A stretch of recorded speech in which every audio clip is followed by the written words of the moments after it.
살롬 제18과 남북 분열 왕조 세 번째 시간 함께 하겠습니다. 지난주에 우리는 이 남북 분열 왕조에 대한 배경 그리고 원인, 여로보암의 길과 다윗의 길이 어떻게 다른가 등을 통해서 지난주에 살펴보았고요. 18과 오늘은 세 번째 마지막 시간으로 우리가 오늘 살펴보아야 될 내용은요, 이 엘리야의 갈멜산 대결에 대해서 살펴보려고 합니다. 엘리야의 갈멜산 대결, 그 배경은 상세하게 말씀드리지 않아도 잘 아실 줄 알고 그 내용은 넘어가겠습니다. 자, 구체적으로 보면은 이 엘리야의 갈멜산 대결은 북이스라엘의 가장 하나님을 대적하고 하나님의 뜻과 반대편에 있었던 왕이 아합 왕이라고 여러분 잘 아실 것입니다. 이 아합의 아내가 이방 여인인 이세벨이었지요. 이세벨의 바알과 아세라 선지자 850명과 함께 국가 권력을 장악을 합니다. 즉, 이 이세벨이 바알과 아세라 선지자 850명과 함께 북이스라엘의 국가 권력을 완전히 장악해서 우상의 나라로 만들어 버렸습니다. 그래서 이런 사실은 이 북이스라엘이 하나님을 섬기기보다는 바알과 아세라를 숭배했다라는 것으로 우리가 알 수가 있습니다.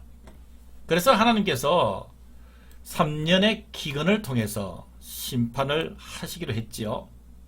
그래서 결국은 이 3년의 기근 때문에 갈멜산에서 대결이 성사가 됩니다.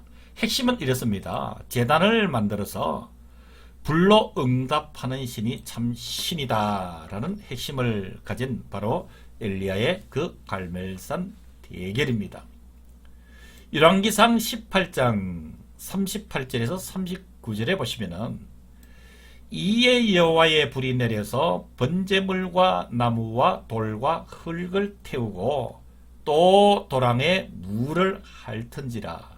모든 백성이 보고 엎드려 말하되 여호와 그는 하나님이시로다. 여호와 그는 하나님이시로다 하니 그랬습니다. 결국은 엘리야가 쌓은 그 제단의 모든 것을 하나님께서 받으시고 하나님이 참 신이다 라는 신앙 고백을 하게 한 내용이기도 하지요. 이렇게 엘리야는 갈멜산에서 승리를 하게 됩니다. 그래서 이 승리를 통해서 바알 선지자 450명을 기손 시내로 끌고 내려가서 거기서 다 죽이게 되지요. 그러나 중요한 것은 개혁은 실패하고 맙니다. 이유는 이렇게 바알의 선지자 450명을 잃은 이세벨은 회개하지 않습니다. 도리어 엘리야를 죽이려고 합니다. 이 내용이 열왕기상 19장 2절에 보면 이렇게 기록되어 있습니다. 이세벨이 사신을 엘리야에게 보내어 이르되 내가 내일 이맘때에는 반드시 내 생명을 저 사람들 중 한 사람의 생명과 같게 하리라. 이세벨은 엘리야를 살려두지 않으려고 하는 것이죠. 그래서 엘리야는 잘 아시다시피 광야로 도망을 가게 됩니다. 거기에서 지친 엘리야에게 하나님께서 먹을 것을 주시고 그리고 말씀으로 그에게 힘을 주시죠. 다시 희망을 주시는 메시지가 이스라엘에게는 남은 자가 7,000명이 있다. 즉 바알에게 무릎 꿇지 않은 7,000명이 있다라고 힘을 돋워 줍니다. 그리고 엘리야에게 세 가지 사명을 부여를 합니다. 물론 엘리사에게도 그 사명은 계승이 되지요. 엘리야와 엘리사에게 사명을 주신 세 가지 내용은 첫 번째가 하사엘에게 기름을 부어 아람 왕이 되게 하라. 두 번째가 예후에게 기름 부어 북이스라엘의 왕이 되게 하라. 즉 오므리 왕조를 끝내고 예후 왕조를 세우라 라고 하는 말씀입니다. 세 번째가 엘리사에게 기름을 부어 후계자로 삼아라. 엘리사를 엘리야 너의 후계자로 삼으라 라는 말씀을 해 주시는 것입니다. 다음 내용은 아모스와 호세아의 사역입니다. 당연히 지금은 북이스라엘의 선지자임을 다시 한 번 더 밝혀둡니다. 그래서 18관은 배경이 북이스라엘입니다. 아모스와 호세아를 통해서 하나님은 마지막으로 호소를 합니다. 이 아모스의 호소의 내용은 부자들의 악행을 비판을 합니다. 즉 부익부 빈익빈의 이 나라의 모습을 지금 비판을 하고 있습니다. 예를 들면은 북이스라엘의 부자들은 인신매매를 하는 것을 전혀 개의치 않습니다. 그들에게는 여름궁이 있고 겨울궁이 있기도 합니다. 완전히 호화스러운 북이스라엘의 부자들의 모습이지요. 그러나 반면에 가난한 이들은 하나뿐인 그옷을 전당을 잡혀야 살 수 있는 너무도 대비되는 바로 부자들과 가난한 자들의, 부자들은 더욱더 부하여 치려고 하고 가난한 자는 끝없이 가난할 수밖에 없는 부익부 빈익빈의 이 모습에 대해서 아모스는 호소를 하고 있습니다. 그래서 관련된 성경에 보면은 아모스 2장 6절에 보면은 그들이 은을 받고 의인을 팔며 흰 한 켤레를 받고 가난한 자를 팔았다, 인신매매를 이야기를 하는 것이죠. 아모스 4장 1절에는 너희는 힘없는 자를 학대하며 가난한 자를 압제하며 가장에게 이르기를 술을 가져다가 우리로 마시게 하라 하는도다. 급기야 아모스 5장 7절에는 정의를 선쑥으로 바꾸며 공의를 땅에 던지는 자들아, 오직 정의를 물같이 공의를 마르지 않는 강같이 흐르게 할지어다. 무너진 하나님의 공의를 바로 세워라 라고 하나님께서 아모스 선지자를 통해서 이스라엘 백성들에게 호소하고 있다.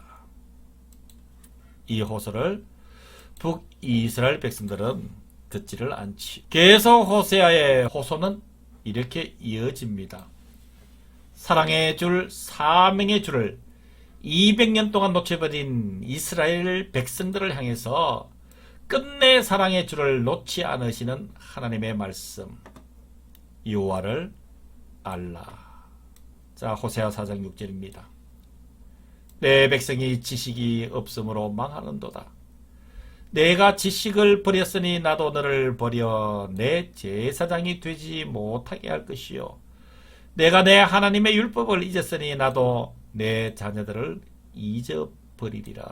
하나님의 그 안타까운 마음이 그대로 드러나는 호세아서 4장 6절입니다. 호세아서 6장 1절에는 오라 우리가 여호와께로 돌아가자. 여호와께서 우리를 찢으셨으나 도로 낫게 하실 것이요, 우리를 치셨으나 싸며 주실 것임이라. 북이스라엘 백성들을 향한 호세아를 통한 하나님의 마음이, 그 아픈 마음이, 하나님의 그 쓰라린 마음이, 그 백성들을 아직도 사랑하시는 하나님의 그 마음이 그대로 드러나 있는 바로 호세아의 호소의 내용, 우리들도 살펴봐야 될 문제인 줄로 압니다. 계속 이 호세아를 통한 호소는 이렇게 이어집니다. 이스라엘이 어렸을 때 내가 사랑하여 내 아들을 애굽에서 불러냈거늘 선지자들이 그들을 부를수록 그들은 점점 멀리하고 바알들에게 제사하며 아로색인 우상 앞에서 분향하였느니라. 그러나 내가 에브라임에게 걸음을 가르치고 내 팔로 안았음에도 내가 그들을 고치는 줄을 그들은 알지 못하였도다. 내가 사람의 줄 곧 사랑의 줄로 그들을 이끌었고 그들에 대하여 그 목에서 멍에를 벗기는 자 같이 되었으며 그들 앞에 먹을 것을 두었노라. 얼마나 하나님의 아픈 마음입니까? 계속 이어집니다. 호세아서 11장 8절. 에브라임이여 내가 어찌 너를 놓겠느냐? 이스라엘이여 내가 어찌 너를 버리겠느냐? 내가 어찌 너를 아드마같이 놓겠느냐? 어찌 너를 스보임같이 두겠느냐? 내 마음이 내 속에서 돌이키어 나의 긍휼이 온전히 불붙듯 하도다. 참 가슴 아픈 멸망을 향한 북이스라엘의 그 현실 앞에 하나님께서 이렇게 호세아 선지자를 통해서 그래도 내가 너희들을 사랑한다 라고 말씀하시며 돌아오기를 원하시는 하나님의 마음, 이 마음을 성경 여행을 하고 계시는 저와 여러분들이 18과를 통해서 간직하고 다음 주에 19과를 통해서 우리 또다시 만나도록 하겠습니다. 여러분 수고하셨습니다. 살롬.